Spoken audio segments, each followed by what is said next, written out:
રાજ્યના કૃષિ મંત્રી વાઘાણી તથા કેબિનેટ મંત્રી મોઢવાડિયા પોરબંદરની મુલાકાતે હતા. તે દરમિયાન બાહરિયા ગૌશાળા એટલે કે બાહરિયા ફાર્મની મુલાકાત લીધી હતી. ત્યારે બંને મંત્રીઓએ ગીર ગાયોના સંવર્ધન અને વૈજ્ઞાનિક પદ્ધતિથી થઈ રહેલા ઉછેરની કામગીરીની પ્રશંસા કરી હતી.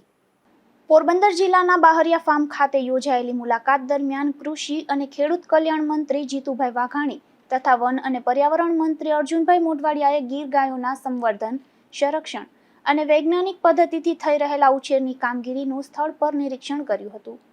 ફાર્મમાં અપનાવવામાં આવેલી આધુનિક વ્યવસ્થાપન પદ્ધતિ તેમજ પશુધનના જતન માટે કરવામાં આવતા પ્રયાસોની બંને મંત્રીઓએ પ્રશંસા કરી હતી અને ગીર ગાયોના સંવર્ધન માટે બાહરિયા ફાર્મ દ્વારા થઈ રહેલી કામગીરીને અભિનંદન પાઠવ્યા હતા. બાહરિયા ફાર્મમાં હાલમાં અંદાજે 600 જેટલી ગીર ગાયોનું સંવર્ધન કરવામાં આવે છે. અહીં 100 વર્ષથી વધુ જૂની ગીર ગાયોની જેનેટિક લાઇનનું સંરક્ષણ કરવામાં આવ્યું છે. તેમજ 10થી વધુ પેઢીઓની વંશાવળીનો રેકોર્ડ પણ જાળવવામાં આવ્યો છે, જે અત્યંત દુર્લભ અને મૂલ્યવાન માનવામાં આવે છે. નિપુલ પોપટ સાથે અશોક ધાનકી, ગુજરાત ન્યૂઝ, પોરબંદર.